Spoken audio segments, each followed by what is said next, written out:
Everyone, high. আমি চলে এসেছি আমার দিদির বাড়িতে।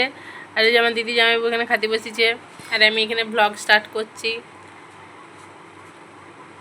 সবাইকে বল বল আমার চ্যানেলটা যেন সাবস্ক্রাইব করে দিই, বল আমার চ্যানেলটা যেন সাবস্ক্রাইব করে দিই। ও চ্যানেলটিকে সাবস্ক্রাইব করো না, বদমাস।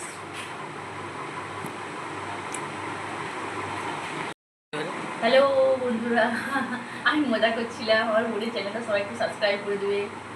সাবস্ক্রাইব না আমার জামাইবাবু বলতে তো ভালো করে বলো। আমার শাড়ির সেলেনটা সারপ্রাইজ করে দিবে একটু, আর মুড়ি জল দিয়ে গুলিয়ে জামাই খাবে, তাতে ফায়দা হবে। বোনকে আমি নিয়ে এসেছিলাম কালকে।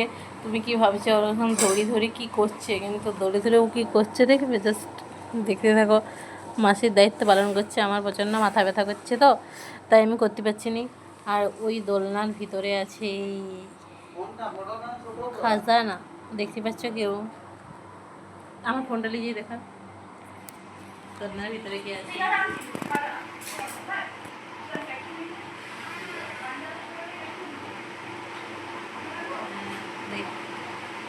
আমাকে দিয়ে দেন ফোনটা। আর এই যে দেখো আমি কিন্তু শুয়ে আছি, প্রচণ্ড পরিমাণে মাথা ব্যথা করছে।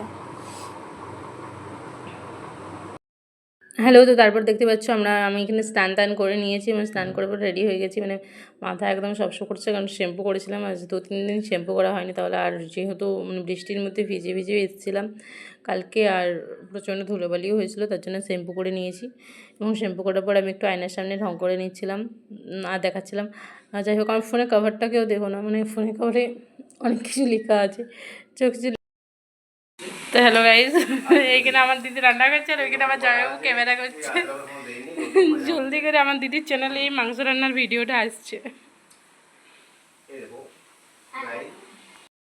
এ দেখো আমার দিদি এখানে রান্না করছে আর জামাইবাবু এখানে ফোনে ভিডিও দেখাচ্ছে।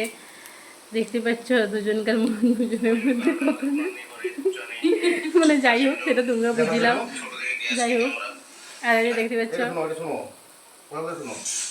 দিদি, সরি আমার জামাইবাবু শুধু আমার ফটো দেখতে পেয়েছি। এখানে আমাদের দুজনকার ফটো তোলা আছে আর জামাইবাবু সেটা দেখছে। তারপরে আমি যখন বলছি ক্যামেরাতে যে আমার ছবি দেখছি, তখন বইয়ের ভিডিও করছে, দেখতে পাচ্ছ তো। জামাইবাবু সব লোক দেখানো, জামাই সব বুঝতে পারে, সবাই বুঝতে পেরেছো, ঠিক আছে।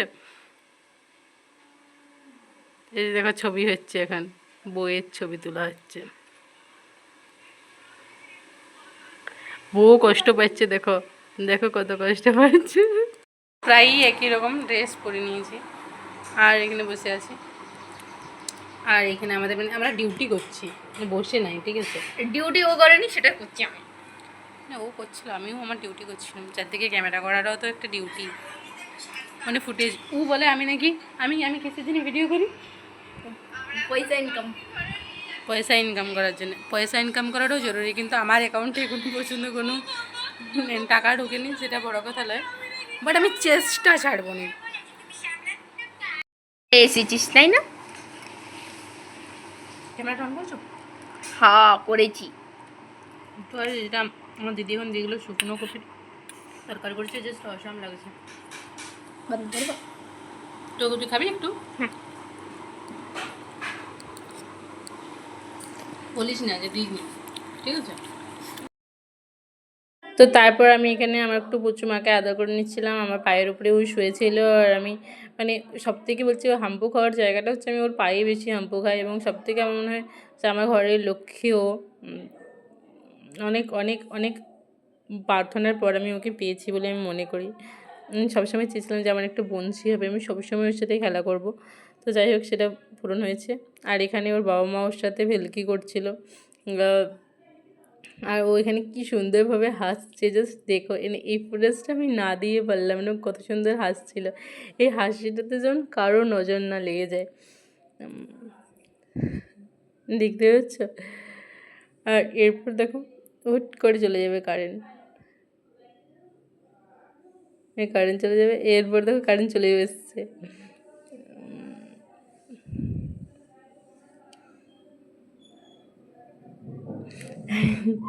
কি সুন্দর হাসিটা না ওর। তারপরে এই যে আমি আমার খেতে বসেছিলাম, মানে আমি একটু লেট করেছিলাম, বোনের প্রায় খাওয়া কমপ্লিট হয়ে গেছে। আর আমার দিদি এখানে বসেছিল মুচুর কাছে। তো তারপরে এটা হচ্ছে কি যে সন্ধেবেলাতে আমি অনেকক্ষণ ঘুমিয়ে গিয়েছিলাম, মানে দুপুরবেলায় ঘুমিয়েছি, একদম সন্ধ্যে 7টার সময় উঠেছি। তারপর দিদি রাতের খাবার করছে আর আমি একটু চা বানিয়ে নিচ্ছিলাম, আর বারবার দিদিকে বলছিলাম যে তুই কেন আমাকে তুললি না, এবার রাতে আমার ঘুম হবে না। তো জামাইবাবু বললেন যাও একটু চা করে নিয়ে এসো। আমি নাকি চাটা একটু ভালো বানাই, এটা ওর জামাইবাবু বলে। তো যাই হোক, জামাইবাবুর জন্য একটু চা, আমার মনে হয় পুলকানোর জন্যই বলে, যাতে আমি কাজটা করি। যাই হোক, তোমরা কমেন্ট করে তো কেন বলে আমাকে এরকম। যাই হোক, তারপর আমি ওকে দিদিকে বলছিলাম যে এখানে একটা ভালো ভিডিও হবে, অন্যেরা যেমন রান্না করে আমি ভিডিও করে, তোরও এরকম ভিডিওটা হবে। তো তারপর এখানে জামাইবাবু করতে বসে গিয়েছিলাম কচুরি, হিং কচুরি। তো যাই হোক, আমিও জামাইবাবুর সাথে একটু হেল্প করছিলাম, খুব একটা হেল্প করতে পারিনি, মানে আমি খুব একটা জানি না, জামাইবাবু এইসব রেসিপির ক্ষেত্রে একদম পুরো মাস্টার মাইন্ড। তো তারপর আমরা খেতে বসে পড়েছিলাম। তো যাই হোক, মানে খুব একটা বেশি ফুটেজ আমি তুলতেই পারিনি, মানে কেন জানি না, তবু ভ্লগটা অনেকটা বড় হয়ে গেছে, জানি না কী করে 6 মিনিটের হলো। আর সত্যি কথা বলতে কচুরিগুলো খেতে খুব সুন্দর হয়েছিল। এই যে আমি আমার বোনকে এক খাবল খাইয়ে দিলাম, আর আমার বোন বলছে খুব সুন্দর হয়েছে, জামাইবাবু খুব সুন্দর করেছে। তারপর আমরা খাওয়া দাওয়া করে একদম শুয়ে পড়েছি, দেখতেই পাচ্ছ। তো চলো, তোমাদের সাথে নেক্সট কোনো ভিডিওতে দেখা হবে। আর সবাইকে অনেক অনেক থ্যাংক ইউ আমার পুরো ভিডিওটা পুরো শেষ অবধি দেখার জন্য। Thank you so much. এইভাবেই পাশে থেকো তোমরা।